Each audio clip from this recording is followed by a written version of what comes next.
Most Nigerians are used to bad leadership, so when they see at least something little, they are happy. We jump up. We jump up. So we need a leader who is completely destabilized. We need a leader who is not a religious bigot. Is not a greedy person. He must be accomplished in his private capacity. He must have managed his own business before and made a success of it. Nobody can help you if the person cannot help himself.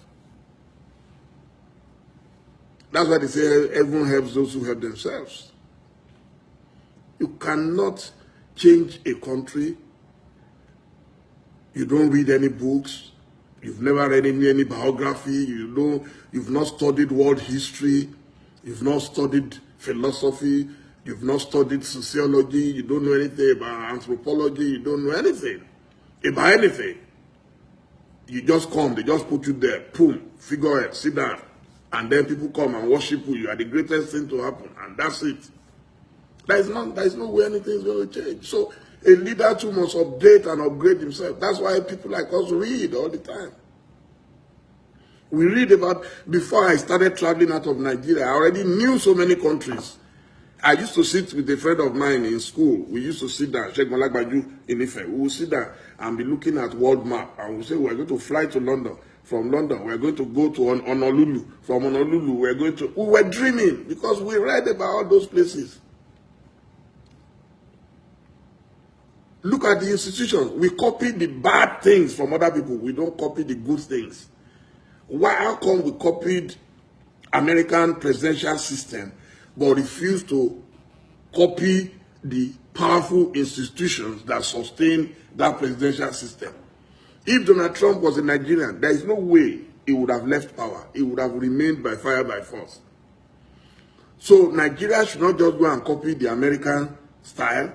Nigeria should also bring those powerful institutions where the president cannot control the National Assembly. The president cannot control the judiciary. Donald Trump appointed judges, yet he couldn't influence them.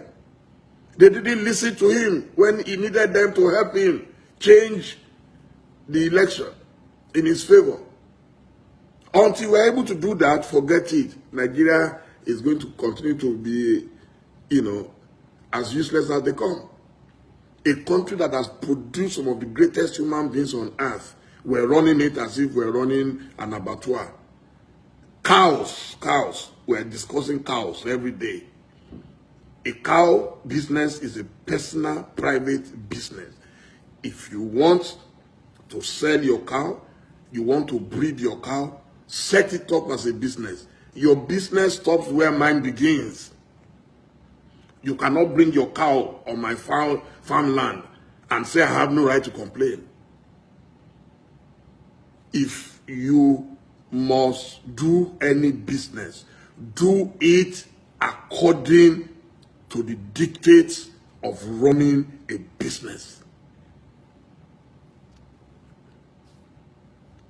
We are not the largest cow producing or breeding country in the world.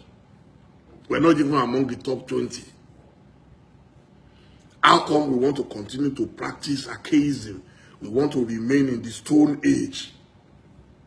We want to remain in antiquity.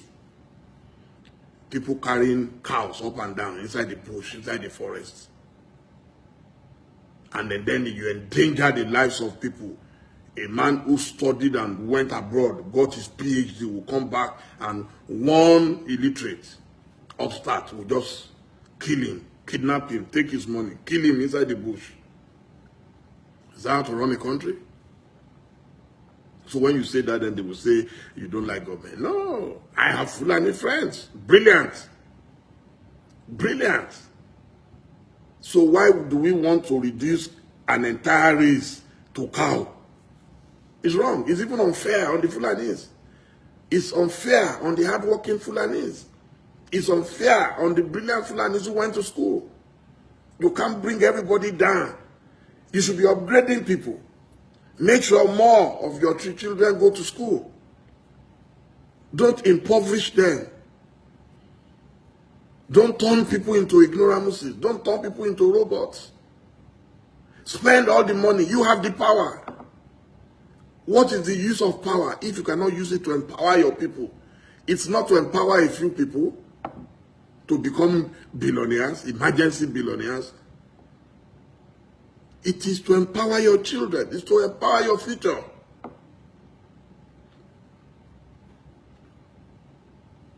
It's sad. We reduce a nation to a nation of cows. What's so special about beef? The Yorubas have a saying, brother. We cannot say because we want to eat beef and turn a cow and be calling cow my uncle cow, brother cow.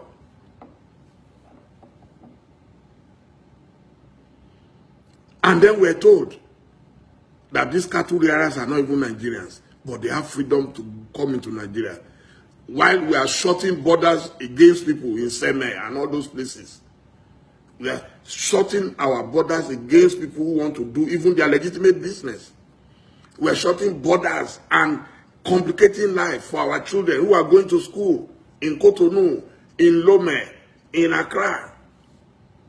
We make life difficult, but cattle rearers can stroll in and out anywhere, and we say they have every right.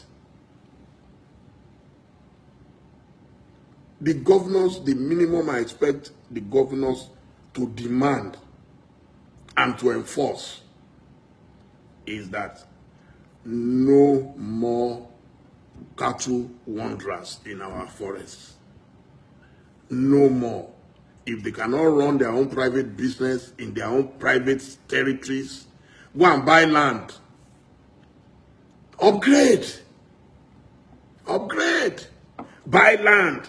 If I want to start ovation in Kano today, I must either go and rent a place, or buy a place, or build a place. Nobody is going to allow me to bring ovation to any part of Nigeria, free of charge. And then on top of it, destroy the people and the products you meet on ground. It's unacceptable. It's a private business. So if I want to start a poultry now, I'll just go and take land anywhere and put my chicken on it. It's a business. And government has no business in cow business. If you give preferential treatment to cows, then give it to others. So people who are saying we have a right to go everywhere. Nobody has ever said a Fulani man has no right to go anywhere. I've never said it. I will never say it. Nobody has ever said it. We're saying no. Don't promote criminality. Don't endanger the lives of other citizens because you want to favor some people. Upgrade. Yeah, that's the word. Stop this backwardness.